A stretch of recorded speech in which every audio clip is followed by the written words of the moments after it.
All right. Because she had been born in Alabama, Mama didn't really know anything about the cold. Even though she lived in Flint for 15 years, she still thought cold weather could kill you in a flash. That's why me and Joey were the warmest kids at Clark Elementary School.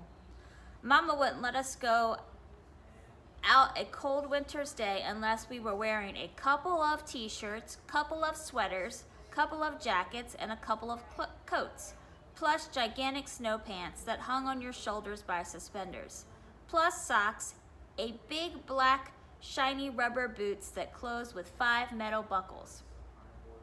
We wore so many clothes that when we pulled off our final coat, we could barely bend our arms.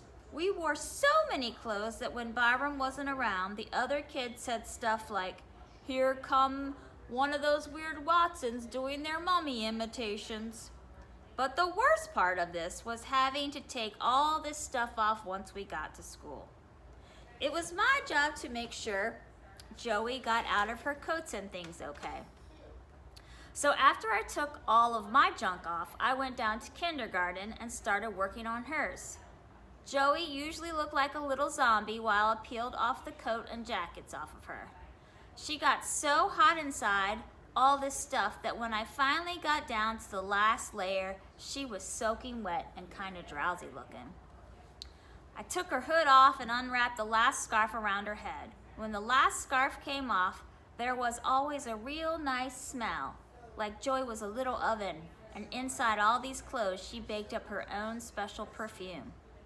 With the smell of soap and shampoo and the pomade Mom put in her hair, that was the only part I didn't mind. I love sticking my nose right on top of Joey's head and smelling all those nice things baked together. Mama always kept a little towel in Joey's last jacket so that I could make sure her face and hair were dry.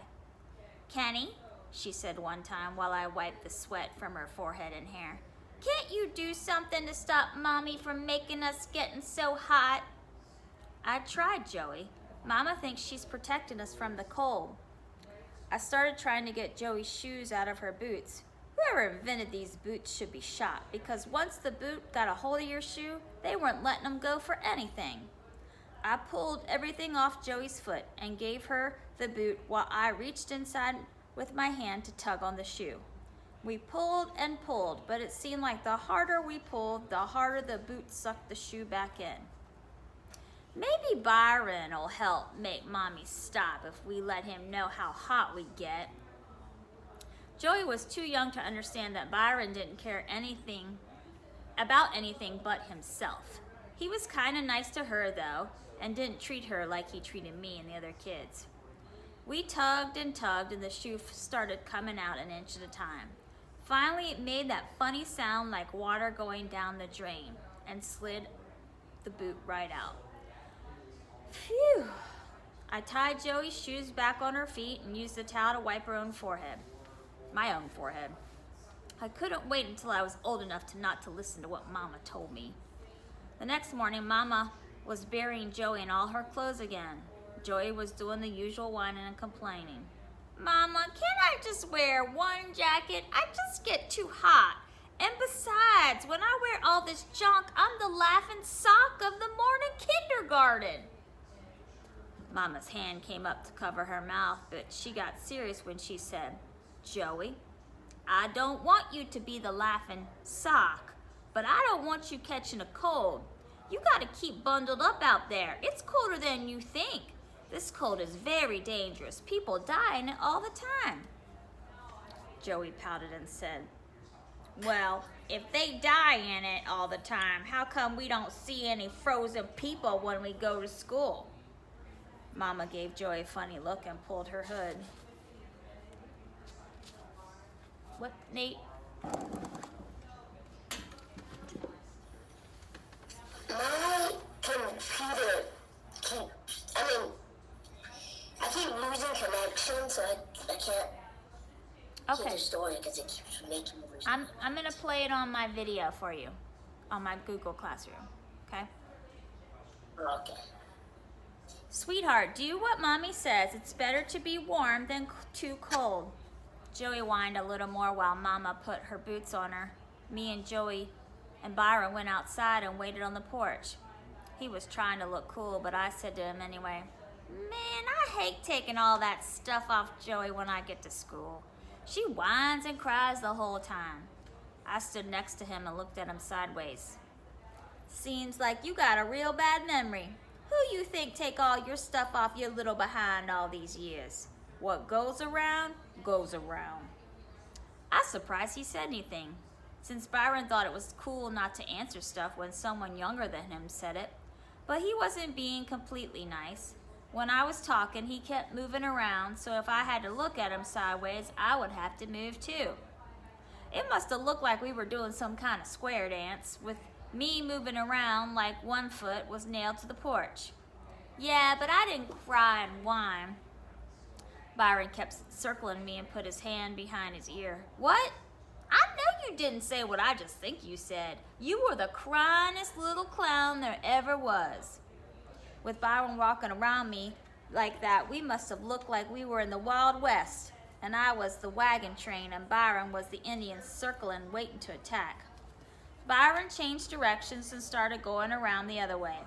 I acted like my other foot was nailed to the porch and started following him sideways that way.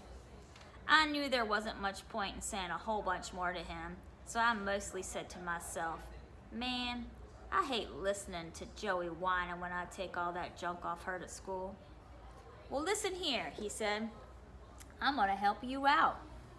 I know it's kind of stupid to think that someone who's teasing you by going around in circles is going to help you out, but I said anyway, 'How?'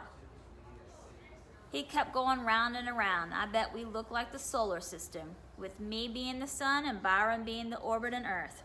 I'll talk to Joey, kind of put her mind at ease." This didn't sound too good, and I got sick of teasing me, so I let the Earth orbit all by itself. Joey finally came out, and the three of us walked toward the bus stop. Byron started right in. "Baby sis, I know you don't like wearing all them clothes, right?" "Right, Byron, they get hot." "Yeah, I'm hip, but there's a good reason why you gotta have all that stuff on." "Why only me and Kenny gotta wear all this junk?" "Yeah, but what you don't know is that Mama's only doing what's right. There's something she don't want you two to know yet. But I know you some real mature kids, so I'm gonna tell you anyway." "Okay, tell us." I wanted to know too, even though I was in the 4th grade. I fell for a lot of stuff Byron came up with. He made everything seem real important and interesting. "All right, but when Mama finally do tell you guys, you gotta act surprised. Deal?" Both Joey and me said deal. Byron looked around to make sure no one was listening and then said, "Have you ever noticed early in the morning, when you wake up, you hear garbage trucks?" "Yeah." "And have you noticed how when you get up and go to school, you almost never see them trucks?" "Yeah." "And have you ever noticed how when you do see one of them trucks, it's got a real big door in the back of it that opens and shuts so you can't see what's inside?" "Yeah." "And have you noticed how that door is too big for even the biggest garbage can in the world?" "Yeah." "And Joey, did you notice how Mama got kind of nervous and didn't answer your question about not seeing people being froze up on the street?" "Yeah."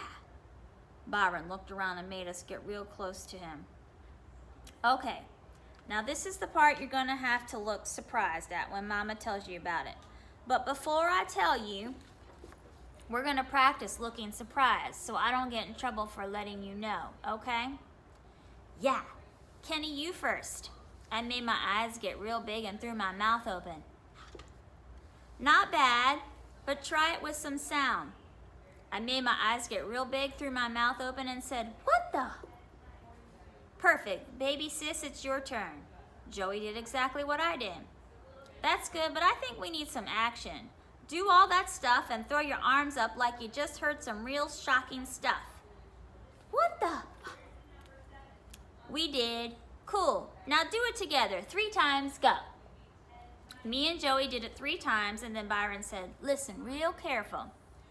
There's a good reason Mama makes you wear all them clothes. And it's not to do with them big doors. Oh, and it's got to do with them big doors on the back of the garbage trucks. Dig? Me and Joey nodded our heads the best we could with all these clothes on. You see, some of them trucks ain't real garbage trucks at all. Joey, yous was right. Every morning, like this, streets is full of frozen dead people. Some of the time, they freeze so quick, they don't even fall down. They just stand there froze solid. Joey was believing every word. I wasn't too sure. All right, we'll stop there.